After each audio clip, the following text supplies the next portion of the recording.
Hello everyone, here I am today with a new video. Today I'm going to be talking about my favorite standalones of all time. Again, I'm going to start with the books I don't own. So let's get into it. First one is The Rest of the Story by Sarah Dessin. This is about a girl called Emma Saylor and she lives with her dad. Her dad just got married and goes on a honeymoon, and her mother was a drug addict. She didn't know her mother's family, but because of circumstances, she has to stay at North Lake because she didn't have anywhere to go last minute when her father was going on the honeymoon. And there she meets Rue and her nieces and her cousins and her whole family. She has this big family she didn't know about, and she changes a lot throughout the story. Emma has a lot of anxiety, and because of this anxiety she cleans a lot, but she's finding out that after a time being at North Lake doesn't bother her that much. Like, she still feels the need to clean stuff, but it isn't at the forehand. She's enjoying herself, she's laughing, and she's discovering she's also Sailor and not just Emma. And she's discovering things about her mom, the whole story of what happened, and just the growth of Emma in this story is amazing, because like she's just amazing. And I think the LGBTQ group is handled very well in this story. It's not prominent, it doesn't have to be, because Emma is not lesbian or homosexual or bisexual, but her friend, someone in the story is, and it's handled really well, I think. Okay, next one. My Dark Vanessa by Kate Elizabeth Russell. This is a fairly new release, and it was a recommendation from Murphy Napier, and I was reading this for the owls, so like I just read, but this story was so intense. Like, I was just crying, bawling my eyes out at moments, because it's just hard to read. It was a very hard book to read. Let's just say that. And I should warn for triggers. Like, there's so many triggers in this book. So this is about a girl and a woman named Vanessa, and you follow her in two timelines, in 2000 and 2017. 2000 she goes to this boarding school, and she's 15 years old, and she gets in this abusive relationship with her teacher named Strain. And you follow her in 2017 when other girls are coming out of what happened to them with the same teacher, but she doesn't believe them. She thinks everything that happened with Strain was a love story, and her figuring everything out, what happened with her and the other girls, is just so amazing. The book is amazing, but it's just so hard to read. Okay, next one.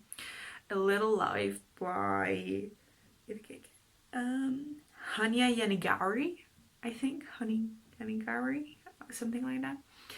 I listened to this in audiobook, and this book was amazing. I can't say anything else. These characters are amazing. You follow a friend group from 4, GB, Malcolm, Jude and Willem, and you follow them when they're just out of college until they were like their 80s or something. And this book is written so well. It's like maybe the best writing I've ever read so far. And you're like, the way the characters are formed, and like they're not the same, they're each different, so different, but they fit well together, and sometimes they don't fit together. Like, it's not an easy relationship, an easy friendship, and the troubles they go through, it's just amazing. I'm not gonna say much more. because this book, I didn't know anything when I went into it. And you shouldn't either. So, okay, next one. The Great Alone by Chris and Hannah. Like, Chris and Hannah. I've read 2 books and both of them are in this video. So, like, next one you will hear later on. It's just amazing. Like, amazing. She's amazing. The story is about Lenny. She's 30 years old when they moved to Alaska in 1974. So it's also a historical fiction. And her father was a Vietnam warrior or a fighter. He fought in Vietnam. And like they moved to Alaska and at first they don't know anything. Like her mom, her dad and her father. Her mom, her dad and herself. And they don't know anything. And like the town helps them out. But her father, when the winter comes, like Alaska has a long winter, and when the winter comes, her mother and herself, Lainey, find out that her father can be very abusive. And it's about her story and how to deal with it and how to deal with it alone, because Alaskan winters are very, very rough. And they live in the wild, live in literal wild. So it's just a story, it's just amazing. Her writing style is amazing. Her characters are amazing. It's just amazing. You just have to read her. The last one that I don't own is The Simple Wild by K.A. Tucker. I haven't read the second one. I need to, but I haven't. This is about Kella Fletcher. She hasn't seen her dad, Ren Fletcher, since she was 2. But now that she's 26, she's going to visit him. But she's like this city girl, like really fancy city girl. I think Chicago, but I'm not sure. And like she goes in this plane because like her father owns this plane company with small planes, so like they can't have much. And like with heels and this fancy clothing, well, it's not that fancy, like she shouldn't be wearing that. And like she meets Jonah. He's a pilot for her father, and he's just like, girl, you're not gonna survive here. I'm not gonna be nice to you because like you're a city girl and I'm not going to do it. And like their love story is amazing, how they do it, but I haven't heard that much good things about the second book, so I'm a little bit, I'm not sure if I want to read it, but I do want to read it, so like let's see when I get to it. Now to the books I do own. The first 2, they have a similar theme, so why they hit me hard, like why I love them so much. And the first one, it's an old one. They both, I think they're all pretty old ones except one, and that is The Fault in Our Stars by John Green. Okay, this hit me hard because like when I was young, I think I was like 7 or 8, my mom had breast cancer, and like she survived happily, but this was a really hard time for me. It was just so hard. And when I read this, I cried at the end. I reread this a few times, and every time I reread it, I cried. It hits me hard, and that's why. And this is for who doesn't know, I think everyone knows this book, is about 2 teenagers. Hazel, she has a too much drinking, terminal cancer in her lungs. It affects her lungs, and she meets in this group August Waters, who has an amputated leg where the cancer was.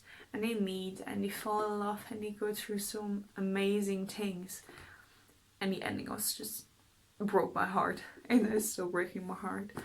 The next one, I think, is above The Fault in Our Stars, and it's The Monster Calls by Dark Vanessa. Like, this book hit me, and it feels like so close to my experience. Like, it's not even funny. Yeah, this is about a boy, Connor, and he conjures, his mom is sick with cancer, and he conjures a monster to deal with it. And like, this could have been my life. This ending could have been my life, you know, like. And when I read it, I was bawling because it's so emotionally, and hit me so hard. Like, even with the movie, I was bawling my eyes out because when I was younger, I was so afraid this was gonna happen to me, and I could reckon with the feelings of this boy in the book. Like, it just hit me hard. Okay, next one. Nightingale from Christina Hanna. Like, I think this is the best book I've ever read.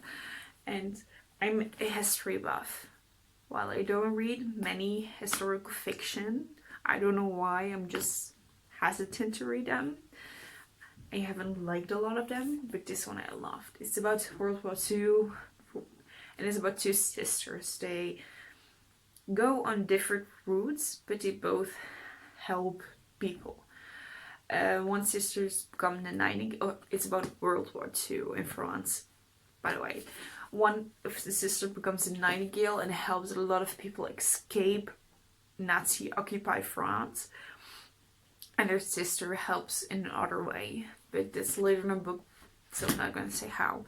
And this book is just amazing. Like, every time I'm in my final year of school, and every time I would reread through the peaceful history, and it was about World War II, I would just like black out and think about this book. Like, it just hasn't left my mind since I read this book. So like, amazing. It's also one, like, a pretty popular one, this one, and it's The Hate You Give by Angie Thomas. I liked the story very much. I was very connected to Star, the main character, and how she was experiencing this. Like, she has two separate lives in principle, and how she wants to keep them apart, but eventually she can't. And in the beginning of the book, her best friend is killed by an officer while he was unarmed, and her fight against police and discrimination is just beautiful, because like, I live in the Netherlands and we don't have these things. We don't have shootings for nothing, or like, yeah, sometimes we have this, we don't have them on a daily basis, and discrimination is a lot less here. Like, it's a lot less. So I didn't grow up with this. I grew up accepting everyone and everything. And like, it's just weird to see it, because like, I've never experienced this. And in this book, like, it's just written so well. Like, I know what's happening, and I know it's bad. So like, I love this book. And not because it's so informative. It lets people know what's happening in an easy way. Last one is also, like, I read just like last month, and I love this. And it's like one of these books, like, I listened to the audiobook, but I bought because like, I love them so much. And that's Little Women by Louise May Alcott. Like, what can I say more? This book is just so amazing. It's like, I've been trying to get into classics for a while now, but I found it hard. The writing style was hard. But when I read this, like, oh my god, guys, this is beautiful. I love this so much. These characters, like, oh my god, I love Jo. Like, Jo is just my feels. I think I would be Meg. Like, if I have to say it, I would be Meg. But like, I love Jo too. And it's amazing. These characters, I love these characters. Like, I think a lot of what you're gonna see is that I love characters a lot. I'm a very character-based reader. Like, if I don't like the characters, I won't like the story. So like, oh my god, I love this. I love this.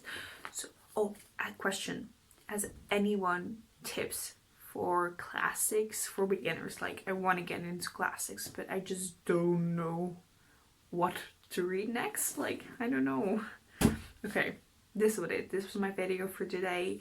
Hope to see you next time. If you like this, please subscribe, and bye.